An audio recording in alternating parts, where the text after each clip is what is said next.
Anda yang ada kesulitan memecahkan, menyelesaikan masalah, mencari solusi dalam keluarga, Anda harus dengarkan video ini sampai tuntas.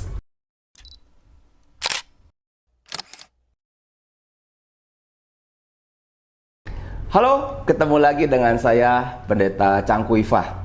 Di dalam ruang counseling, saya seringkali menemukan orang-orang yang counseling dengan saya itu memakai satu metode di dalam defense mechanism, yaitu forgetting. Apa sih defense mechanism? Defense mechanism itu adalah suatu metode pertahanan diri supaya kita bisa tetap survive di dalam menghadapi situasi-situasi yang menekan. Nah, sangat banyak metodologi daripada defense mechanism itu supaya kita bisa survive. Nah, yang sekarang saya mau bahas, salah satunya itu adalah tentang forgetting, yaitu melupakan. Nah, kenapa sih orang sampai kemudian memakai defense mechanism ini? Ya, bisa jadi karena waktu di masa kecil, di masa lalu, mengalami suatu masa kehidupan yang berat, sementara dia harus tetap bertahan hidup. Maka saat masalah demi masalah itu tidak bisa diselesaikan dan tidak bisa dia menangkan, maka bagaimana caranya? Tidak ada cara lain bagi dia karena dia tidak berdaya. Maka yang dia pakai adalah just forget it, melupakan saja, ya. Nah, saya temukan di dalam ruang konseling, pernah saya ketemu dengan sepasang anak muda yang akan menikah, begitu ya. Nah, sepasang anak muda yang akan menikah ketemu saya untuk mempersiapkan akan pernikahan. Nah, dalam persiapan pranikah, saya mengajak mereka bercakap-cakap. Dan menuju hari pernikahan, sangat baik memang jikalau setiap anak-anak Tuhan yang mau menikah itu dipersiapkan ketemu dengan counselor, ketemu dengan hamba Tuhan. Untuk apa? Ya, melihat akan apakah ada potensi konflik di dalam bentuk keunikan personality mereka, dan juga di dalam mereka membangun akan relasi. Nah, suatu hal tentang keributan mereka yang baru saja terjadi. Nah, begitu ya. Aneh sekali anak muda ini yang laki-laki ya, sangat sukar untuk bisa mengingat kejadiannya. Begitu. Padahal belum terlalu lama.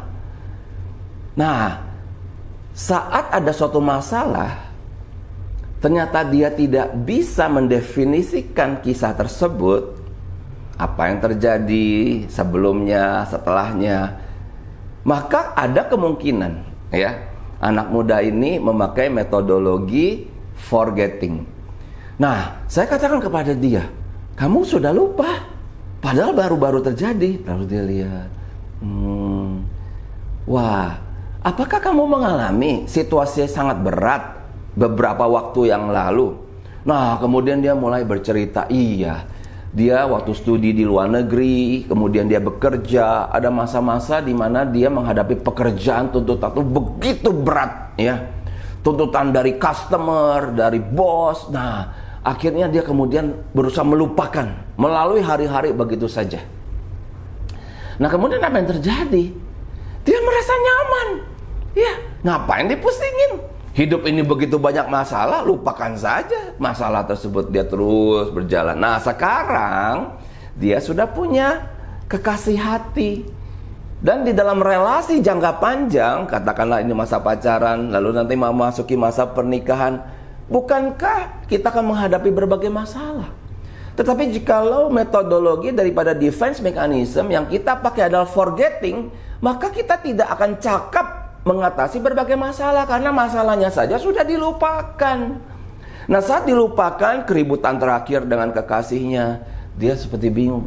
Itu awalnya gimana ya? Kenapa bisa terjadi kayak gitu ya? Lalu respon saya apa ya tempo hari? Lupa. Dia lupa semua adegannya, kejadiannya. Yang dia ingat apa? Yang dia ingat cuman memang dia berasa sebal. Jadi emosi negatifnya tersimpan dalam memori. Tetapi kejadiannya, runutnya, dia tidak bisa ceritakan. Wah, langsung saya katakan kepada dia, kamu tidak boleh lagi memakai defense mechanism forgetting. Hidup itu banyak kesulitan, tetapi harus kita atasi dengan kemampuan kita di dalam merekam adegan itu, di dalam merunut kejadian, mengkristalisasikan segala sesuatunya. Dan seluruh kejadian ini kita bawa kepada Tuhan di dalam doa.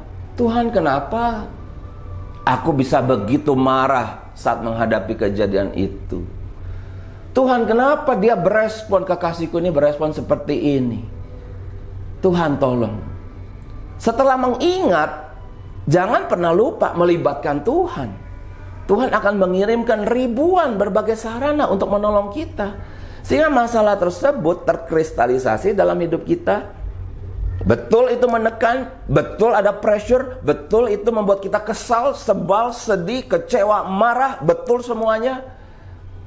Tetapi kita kalau mengingat segala sesuatu itu dan membawa kepada Tuhan, kita akan menang. Karena pikiran kita juga kita harus hidupkan untuk membangun critical thinking. Itu suatu pikiran yang kritis untuk mencari solusi. Nah, jikalau hari-hari ini kita menghidupkan suatu defense mechanism forgetting, tentu ini akan sangat merugikan kita.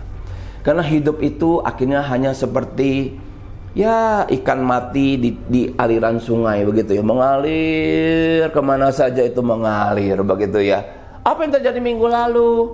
Ada yang senang? Mikir apa ya? Ada yang susah? Mikir apa ya? Akhirnya hidup itu datar aja. Nah, ini tentu tidak sesuai dengan apa yang firman Tuhan itu telah nyatakan. Di dalam budaya Israel kita tahu ada peringatan-peringatan, festival-festival.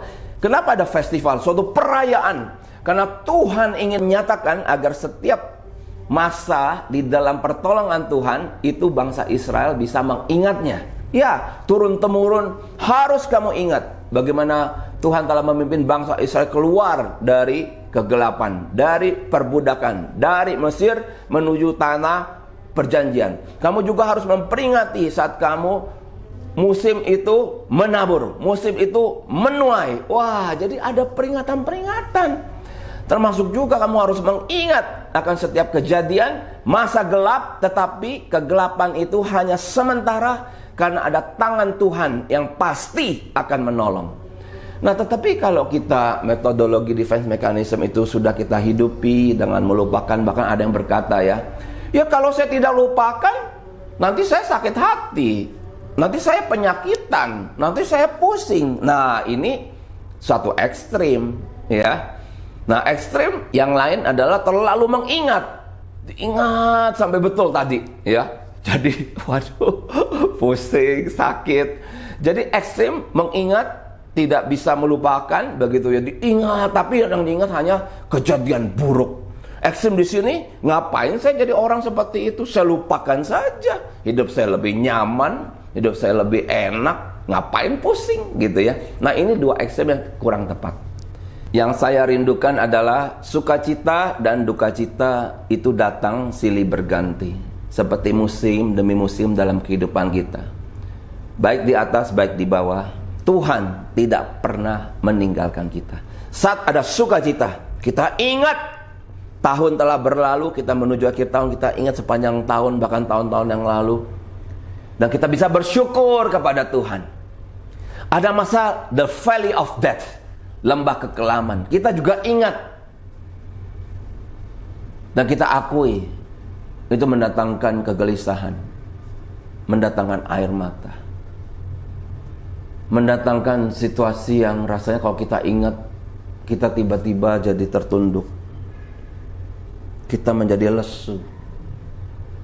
Tetapi jangan izinkan kemudian ingatan itu membuat kita porak-poranda, membuat kita jatuh, membuat kita jadi pesimis dan lemas.